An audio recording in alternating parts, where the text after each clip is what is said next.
Buenas tardes, hermanos. Muchas bendiciones. Les saludo en esta tarde en el nombre de nuestro Señor Jesucristo. Quiero agradecer de manera particular al grupo Caracas, Biblia y Teología, y específicamente quiero agradecer al pastor Fernando Castillo, ministro del Señor, por esta oportunidad de poder compartir con ustedes un poco las reflexiones de la palabra de Dios en relación a esta crisis que nos está tocando vivir a nosotros en este momento.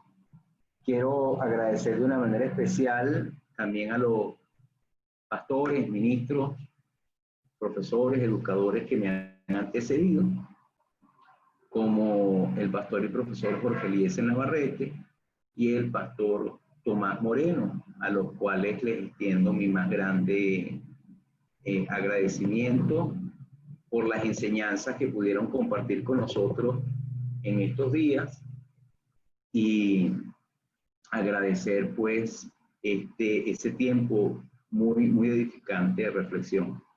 Yo hoy quiero compartir con ustedes el tema principios bíblicos, psicológicos, clínicos y sociológicos para enfrentar la crisis del COVID-19 desde el enfoque de la resiliencia. Quería enfatizar de una manera especial las capacidades que Dios nos ha dado y así como Dios actúa sobre las circunstancias para que nosotros podamos superar situaciones difíciles y que aquello que a simple vista se ve imposible, se puedan ver las posibilidades, y lo vamos a saber y hacer a través de un análisis bíblico teológico de la vida de José. Específicamente es importante que estamos haciendo esto en un contexto de Biblia, de teología, de formación, y voy a dar una breve exposición de lo que es mi currículum. Soy venezolano, tengo 51 años de edad, tengo ya 31 años de casado con Ana Rita Castañeda, que es mi esposa. Soy padre de 3 hijos jóvenes, los cuales gracias a Dios son ministros del Señor. A nivel educativo, soy psicólogo de la Universidad Central de Venezuela, allí saqué 2 especialidades. Luego hice una máster en logoterapia, psicología en la Universidad Autónoma de Barcelona, en España. Y luego saqué un doctorado en educación en lo que es la línea de pedagogía social de esta universidad. De hecho, he participado y sigo vinculado como miembro de la línea de investigación en pedagogía social. A nivel teológico, soy el primer licenciado del Seminario Evangélico de Caracas en divinidades. Hice un máster en misiología avalado por la Universidad Evangélica de las Américas en San José, Costa Rica. Y saqué un doctorado en ministerio en consejería bíblica que cuenta con el respaldo de la Universidad Cristiana Logos en Jacksonville, en Florida. Fui apartado del Ministerio de la Iglesia de las Acacias en 1991. Y ya tenemos desde el año 2005 aproximadamente siendo pastor principal de Iglesia y Ministerio Abba Padre, que consiste en 2 o 3 iglesias cristianas que tenemos. Tenemos 2 iglesias cristianas en la ciudad de Caracas y respaldamos otras iglesias a lo largo del país. Y tenemos una asociación civil de servicio social que funciona también en Caracas como en la República Dominicana. Entonces estoy ejerciendo un ministerio respaldando a la iglesia en Venezuela, al trabajo que están realizando nuestros hermanos allí en Caracas, y en la República Dominicana como director de esta ONG que está dedicada a la prevención de riesgos psicosociales, y a la vez como director de un instituto bíblico que tiene el aval de la Universidad Logos de Estados Unidos.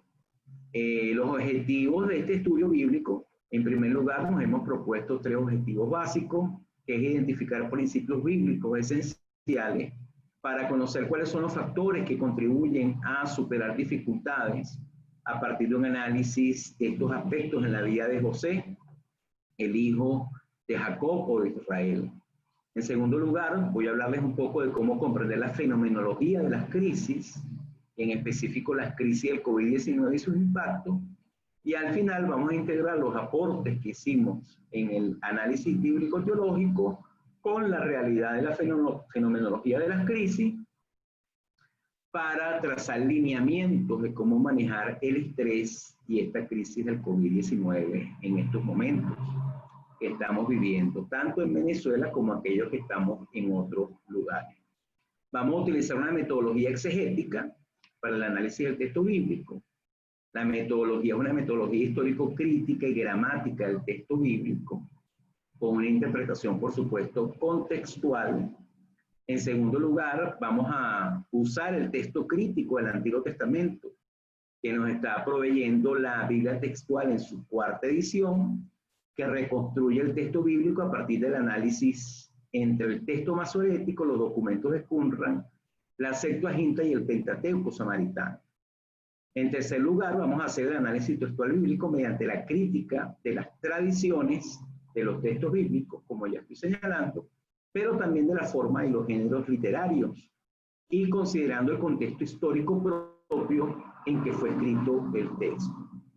Para la aplicación de la enseñanza bíblica voy a utilizar una metodología hermenéutica, y la metodología hermenéutica en el área de aplicación, no ya de interpretación, voy a seguir la propuesta semiótica que utiliza el hermeneuta francés Paul Ricoeur, referida al distanciamiento del texto como respuesta a la realidad del lector.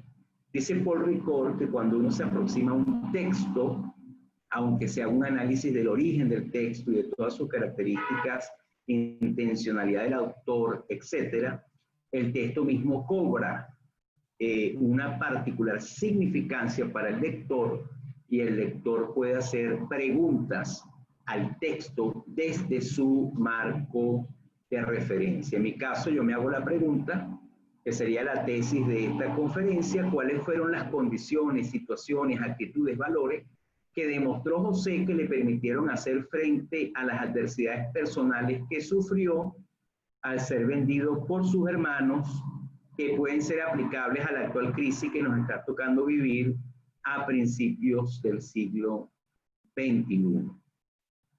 En cuanto a la metodología para el análisis social, vamos a hablar un poquito acerca de la investigación de la realidad social de las crisis.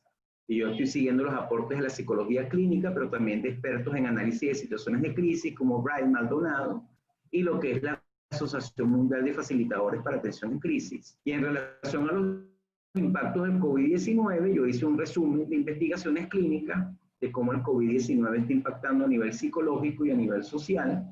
Son investigaciones realizadas de estudios en Wuhan, en nuevos, muy recientes en Estados Unidos. Pero como preámbulo social de este análisis bíblico, teológico, sociológico y práctico que vamos a hacer, quise tomar en cuenta a la neurocientífica Sofía Lufkin. Ella es experta en neurobiología del estrés de la Universidad McGill de Montreal, en Canadá.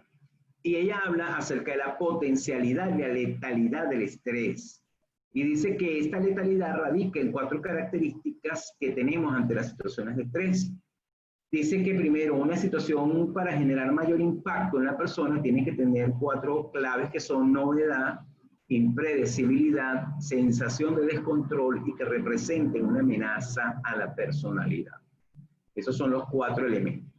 Esos 4 elementos estudiados por esta experta, si analizamos los textos bíblicos y pensamos en el Antiguo Testamento, por lo menos hay 2 personajes en la época de los patriarcas, que uno es Job y otro es el mismo José, que experimenta estas 4 situaciones. En un material que estoy escribiendo, yo digo que la pandemia del COVID-19 representa una de las crisis de salud más globales importantes que hemos vivido a nivel mundial, y que esta situación nos ha colocado ante un fenómeno que representa una amenaza real y externa para la población humana, que ha dejado en evidencia las carencias que tenemos en el área de salud en la mayoría de las naciones, pero también ha sumido a la población en una crisis que genera impactos que no son solamente físicos o biológicos, sino que son impactos psicológicos, sociales, espirituales, que nos colocan a todos en un estado de vulnerabilidad. Por esto es que tenemos que dar respuesta desde la palabra de Dios, desde nuestra fe, para poder responder a estas situaciones que nos ha tocado vivir de manera particular y de manera muy fuerte, que nos está tocando vivir a todos nosotros en estos días. Entonces, bueno, nada, vamos a comenzar, hermano, con lo que sería el análisis bíblico como tal. Vamos a empezar por el trasfondo bíblico e histórico.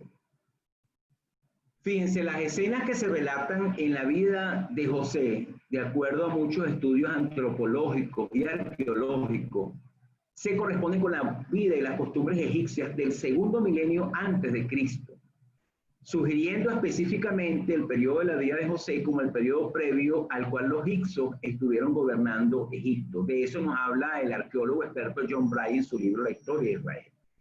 Entonces, lo primero que nos dice esto es que la historia de José tiene un fundamento histórico real y que Dios obra en la vida de seres humanos reales en medio de sus flaquezas y en medio de situaciones difíciles que les toca vivir. Esto es muy importante. De acuerdo a Génesis 37, el verso 1 y 2, lo que se describe a continuación es la historia de Jacob, aunque el centro de la narración sea José. Y esto nos está colocando ya no solamente ante el contexto histórico, sino ante el contexto cultural. Se sabe que en esa época, el segundo milenio, la historia de los hijos era concebida como la historia del padre mientras el padre vive. Y entre el capítulo 37 y 38 nosotros tenemos la historia de Judá con toda la situación que pasó con Tamar, y es muy probable que esté intercalado este pasaje entre el capítulo 37 y 39 de la vida de José, porque está aclarando por qué Judá fue descalificado para ser el líder de la cuarta generación del pacto de Dios.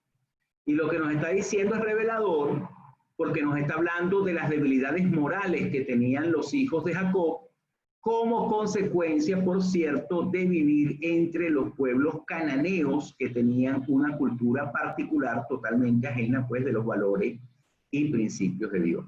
Entonces, es José, pues, a quien Dios llama como líder para cumplir la misión de Dios en su generación y demuestra cómo Dios puede obrar a través de las situaciones difíciles y deja ver una serie de cualidades y características de lo que es una vida que honra y agrada a Dios. En relación a la vida de José, muchísimos textos bíblicos, pero por el tiempo con el que contamos para esta exposición, yo voy a enfocarme en Génesis 37, del 1 al 36, Génesis 42, 21, porque nos amplía un poco lo que realmente José experimentó, y Génesis 39, del 1 al 39. Entonces, fíjense, en relación al análisis exegético de este pasaje, el verso 2 de Génesis 37 nos dice que José apenas era un joven de 17 años que apacentaba las ovejas de su padre, lo que nos está mostrando que a pesar de su corta edad era uno de los pastores del rebaño. Quiere decir que José es un joven que desde muy pequeña edad él estaba demostrando su responsabilidad y su compromiso con su familia y con su padre. Entonces podemos decir que José era un adolescente responsable, trabajador, capaz en el que su papá depositaba la confianza y tenía un vínculo muy fuerte con su papá. En relación a que José, también nos lo menciona el texto en ese pasaje, hablaba a su papá acerca de la conducta negativa de sus hermanos, más que hablarnos de que José fuera una persona chismosa, realmente lo que nos habla es que él estaba preocupado por la honra que se merecía su padre, que la conducta de sus hermanos no le daba honra. En segundo lugar, en este texto encontramos que hubo una predilección y un favoritismo hacia José, demostrado por la forma como Jacob trataba a su hijo, haciendo distinciones, y todos sabemos de esta túnica de colores que él le da a su hijo, como una forma de reconocerle sus cualidades. Sin embargo, Jacob no pudo distinguir exactamente cómo esto generó un impacto y cómo esto afectó particularmente la relación entre sus hijos. De acuerdo al análisis del texto crítico, la frase que normalmente leemos, la había tenido en su vejez, sería mejor traducida como es hijo de la vejez a él. Esa sería la forma, esto coincide más con la Septuaginta y con los manuscritos más antiguos encontrados en Qumran. Entonces, esta traducción, que también es señalada en la Biblia Textual 4, nos indica que esta expresión es hijo de la vejez a él, no se refiere a que era un hijo que había nacido en la vejez, porque sabemos que Benjamín es el último hijo, sino se refiere a la costumbre hebrea de la época de indicar que era un hijo sabio, uno que poseía sabiduría y prudencia superiores a los años que tenía. Como nos dice el comentario exegético y explicativo de la Biblia, alguien con cabeza vieja en hombros de joven, o sea, un joven que tenía una mayor madurez. Como resultado de todas las situaciones y conflictos, pues, con sus hermanos, la Escritura señala que sus hermanos le aborrecían y que no podía hablarle pacíficamente. Esto nos está hablando, pues, de una de las costumbres del pueblo de Israel, que era la costumbre de dar la paz, o la costumbre de los hebreos, antes que el pueblo de Israel realmente se estaba formando en este momento, esa costumbre del shalom, de dar la paz. Sin embargo, José, aunque sus hermanos ni siquiera querían darle la paz, él toma una actitud de aceptación y de querer ayudar a sus hermanos, aunque estaba enfrentando un constante rechazo. Eso lo leemos en este capítulo específicamente. La gota que, por supuesto, derrama el vaso fueron los sueños de José. Los sueños de José le fueron dados por Dios, y en los tiempos antiguos se le daba muchísima importancia a los sueños, tanto que los sueños trajeron la atención de toda la familia de Jacob, un sueño simbólico del que fácilmente pudieron descifrar su significado, y que además el sueño se había repetido en 2 ocasiones, lo que indicaba que el sueño realmente era cierto, tal como en el libro de Génesis 41:32, el faraón le presenta 2 sueños a José y él ve que el asunto es serio de parte de Dios. Un comentario de interpretación de estos aspectos, podemos decir que José no tuvo la prudencia necesaria para evitar comentarle a sus hermanos los sueños, lo que trajo como consecuencia que esto les tomara mucho más odio. Sin embargo, estos sueños pudieron señalar el propósito que Dios tenía con José, proveyéndole Dios un norte para seguir, una meta para alcanzar, un motivo por el cual vivir. En otras palabras, Dios le provee a José un propósito de vida. Luego de todo este conflicto fuerte con los sueños, José fue comisionado por su padre para que fuera a buscar a sus hermanos y para que pudiera dar cuenta de dónde estaban sus hermanos. La realidad es que sus hermanos estaban en Siquem, y Josué está viniendo de la zona de Canaán. De acuerdo a unos expertos, estamos hablando que Josué tuvo un viaje de varios días, porque aproximadamente hay una distancia de unos 150 kilómetros. Y cuando José llega a Siquem a preguntar por sus hermanos, fue informado por un hombre de que sus hermanos habían ido a Hebrón. Hebrón está como a 30 kilómetros al norte de Siquem. Eso nos está diciendo que después de haber llegado al destino, José tenía que empezar otro viaje de unos 8 kilómetros más. A lo mejor si tú o yo fuéramos José, es muy probable que hubiésemos dicho, vamos a devolvernos para la casa. Le digo a mi papá que lo fue a buscar a Siquem y que no los encontré. Sin embargo, José siguió hasta Hebrón a ver a sus hermanos. Y esto nos habla de otra de las cualidades de José, que era una persona muy perseverante en todo lo que él se proponía.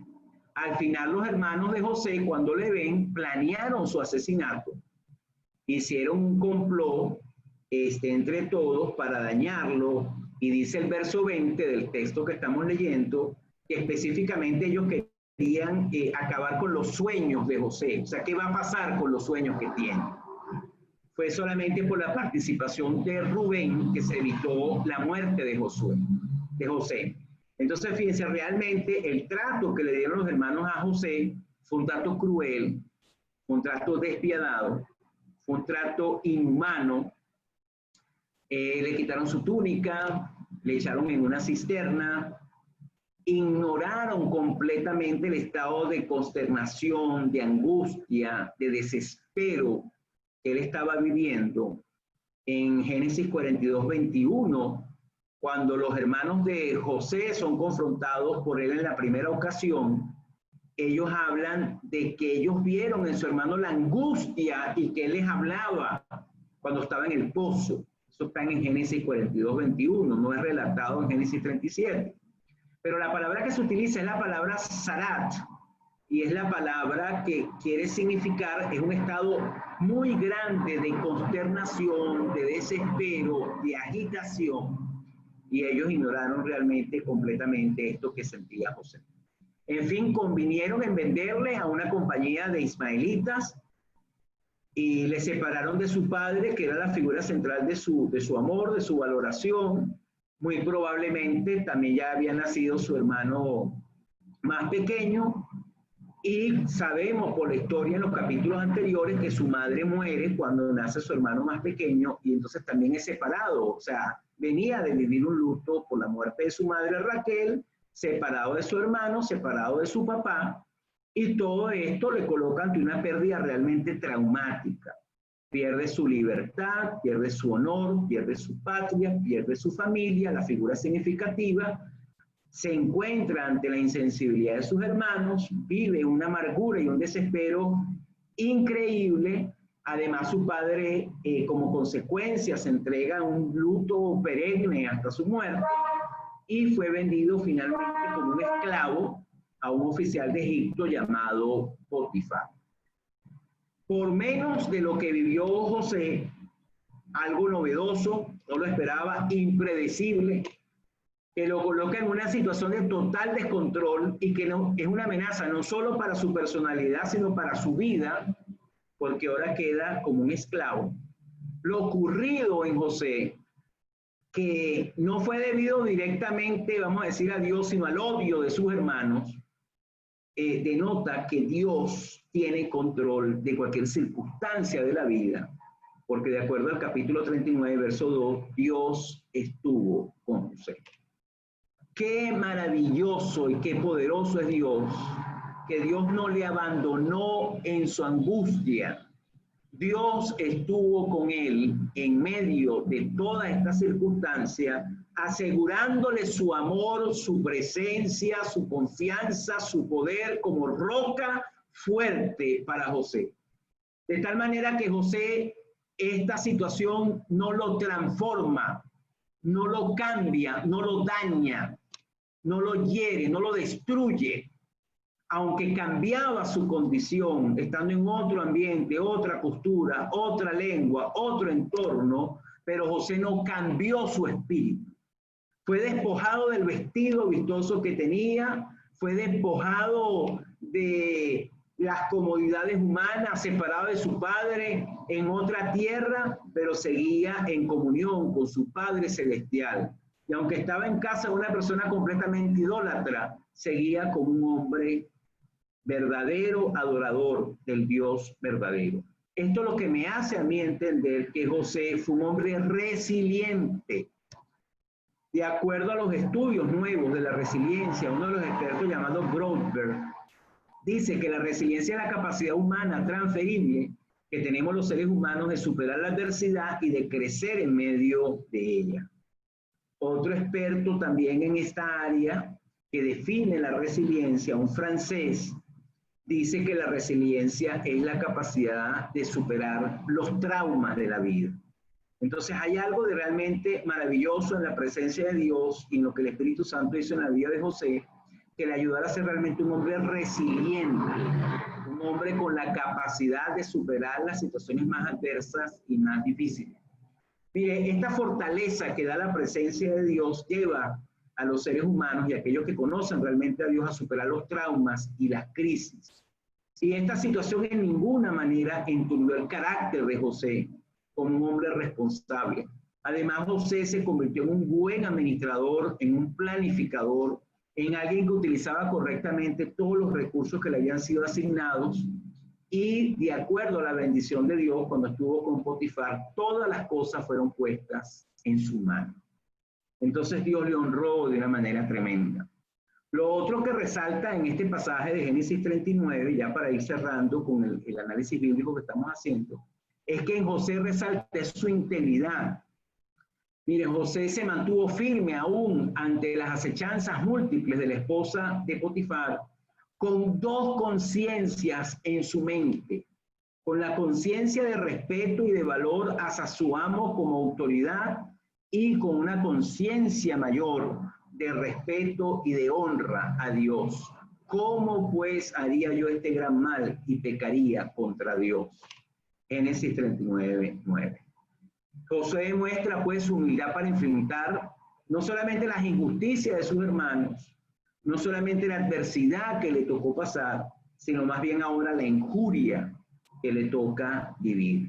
Y José muestra cuál es la mejor actitud que debemos tener cuando pasamos una situación de dificultad, de injuria, de injusticia, con la actitud de fortaleza, de honra a Dios, de hacer lo mejor de sí mismo ante la adversidad.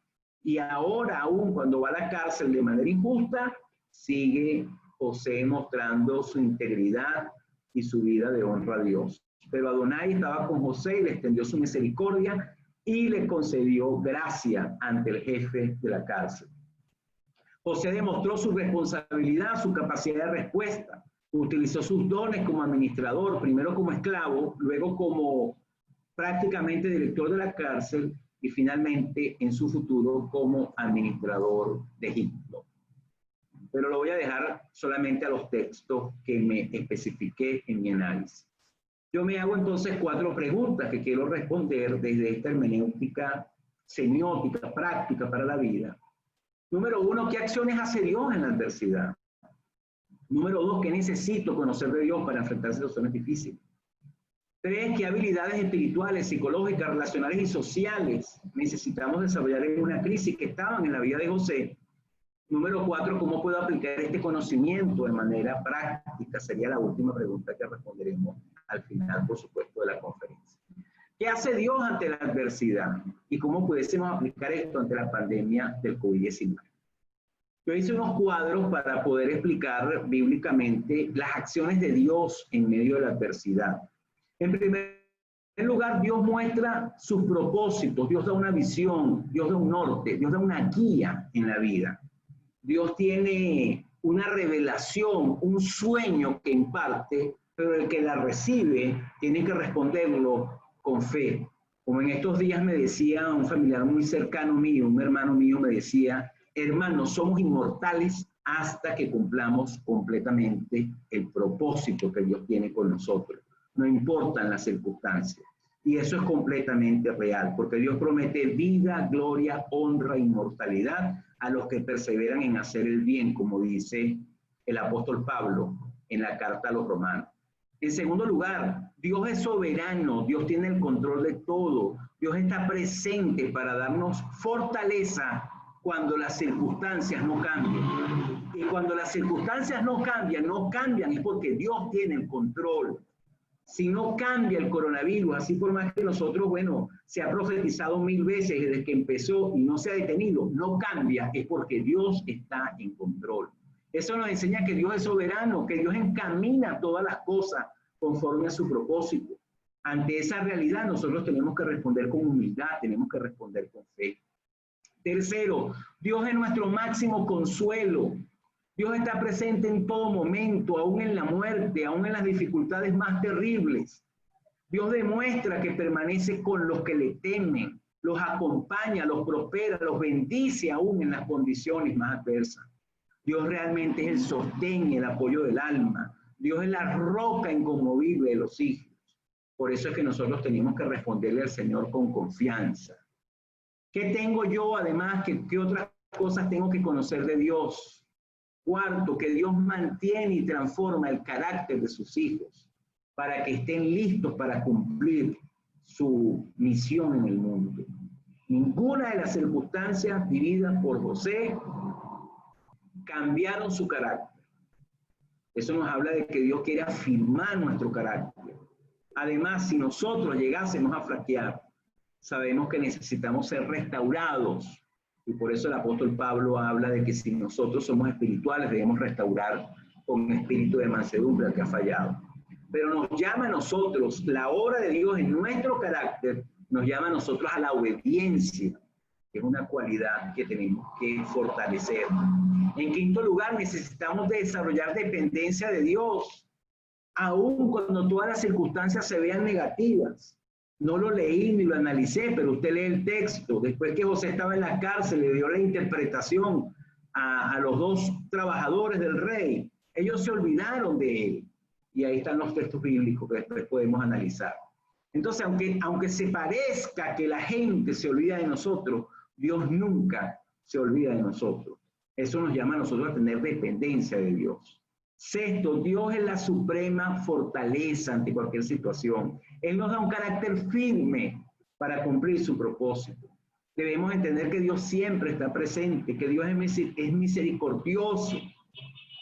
Cuando José se presentó ante el faraón, otro análisis, capítulo 41, 16, él le dijo, ciertamente en manos de Dios, pero también en manos mías, está la respuesta que usted necesita. Esa actitud de José demuestra la confianza que él podía tener en Dios y esa seguridad que también resuena en las palabras del apóstol Pablo. Todo lo podemos en él que nos fortalece. Y en séptimo lugar, Dios puede hacernos prosperar aún en el lugar de las dificultades. Cuando José tuvo sus hijos, dijo dos frases, llamó a uno Efraín y al otro lo llamó Manasés. A Manasés lo llamó porque Dios le hizo olvidar su dolor y a Efraín lo llamó Efraín porque dijo, Dios me hizo fructificar en la tierra de mi aflicción. Estamos en situaciones difíciles, estamos en Venezuela. Dios puede hacernos fructificar en la tierra de nuestra aflicción. Dios es fiel y nosotros necesitamos hacer un buen uso de los recursos y actuar con sabiduría. Otra cosa interesante de la vida de José, para ir cerrando el análisis bíblico, son las capacidades que vemos en José, que son capacidades que nosotros tenemos que fortalecer. En primer lugar, espirituales, una vida espiritual, una vida de comunión con Dios, una búsqueda de propósito, frutos de carácter, conciencia de la presencia y el amor incondicional de Dios, una persona visionaria, con un deseo de tomar decisiones, con no verse solamente en una cárcel, sino viendo el sueño de lo que Dios iba a cumplir en su vida. Otras capacidades que observamos en José son capacidades emocionales, la capacidad de expresar el estrés, la capacidad de expresar la angustia que había vivido, la capacidad de expresar emociones, eso lo observamos en los textos bíblicos que ahí les señalo en la pantalla. En segundo lugar, una autoestima saludable, una seguridad para hablar con el faraón y para traerle respuesta de parte de Dios. En tercer lugar, un hombre perdonador, un hombre sin llenar su corazón de resentimientos, capacidades de carácter, un hombre responsable, un joven perseverante en todas las cosas, un buen administrador, un buen planificador, una persona que utilizaba los recursos con responsabilidad, capacidad además en las relaciones interpersonales, gracias al fuerte vínculo paterno que tuvo José con su padre, con su mamá y con su familia, específicamente con su hermano pequeño, ese círculo que tenía allí, aunque con los otros hermanos él manejaba adecuadamente las relaciones interpersonales, pero ese círculo fuerte, cercano con su figura paterna, le construyó en su psique una gran seguridad como persona. También manejó adecuadamente sus relaciones interpersonales, estando en otras culturas, con otros idiomas, con otras lenguas, con otras formas de vivir, se adaptó a las circunstancias. Capacidades sociales, una habilidad increíble de resolver problemas. Y nosotros debemos entender que Dios está presente en la sociedad, Dios tiene control de todas las cosas. La Biblia dice que con la prueba Dios dará la salida. José tenía esa capacidad para resolver problemas. Tenía capacidad para generar apoyo social, y eso se ve luego en los versículos cuando él prepara todo para poderse enfrentar a la gran hambruna que hubo a nivel internacional. Y en último lugar, una capacidad para producir, para organizar y para administrar los recursos. Hasta aquí tenemos todo lo que es el análisis bíblico, teológico, hermenéutico y las claves que nos van a guiar a nosotros en nuestro análisis sociológico que estaré haciendo en lo que sigue.